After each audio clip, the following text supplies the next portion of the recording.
May korunang suot kahit walang karapatan, nagmamayabang parang siya lang ang may alam. Hawak na'y kapangyarihan, wala nang kinakatakutan. Sa mata ng hustisya, siya lang ang bida't hari ng lansangan.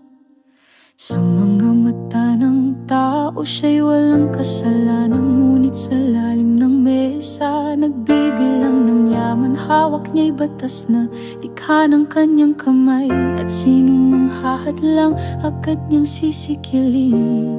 Sino ba siya? Sino ba siya?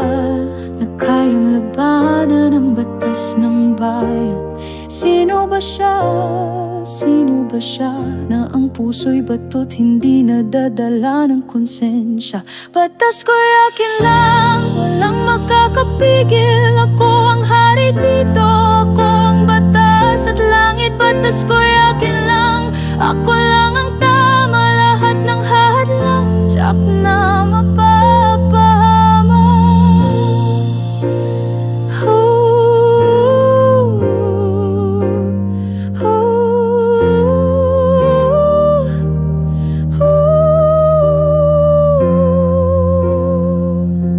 Ang mga palad niyang marumi, nagkukubli sa likod ng ngiti. Kayang magsinungaling, kayang baliin ng mga bituin.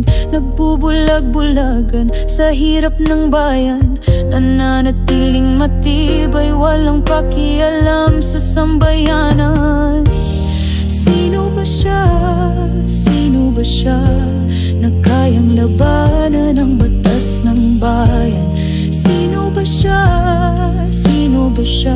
Na ang puso'y bato't hindi nadadala ng konsensya. Batas ko'y akin lang, walang makakapigil. Ako ang hari dito, ako ang batas at langit. Batas ko'y akin lang, ako lang ang tama. Lahat ng hadlang, tiyak na mapapahama.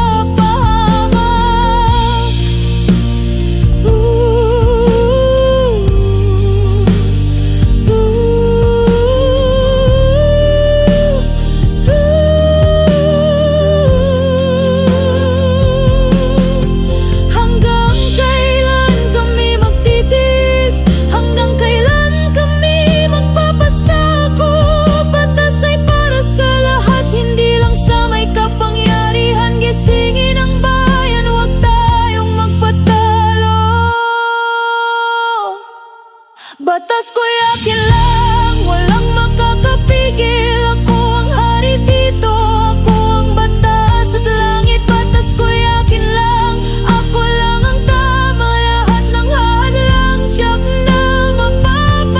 Batas ko'y akin lang, walang makakapigil. Ako ang hari dito, ako ang batas at langit. Batas ko'y akin lang, ako lang ang tama. Lahat ng hadlang, tiyak na mapapahama. Ngunit darating ang araw ng hustisya, batas ng bayan muling mangingiba. Bawat sa kanyang trono ng kasinungalingan, siya'y mapapalitan ng katotohanan.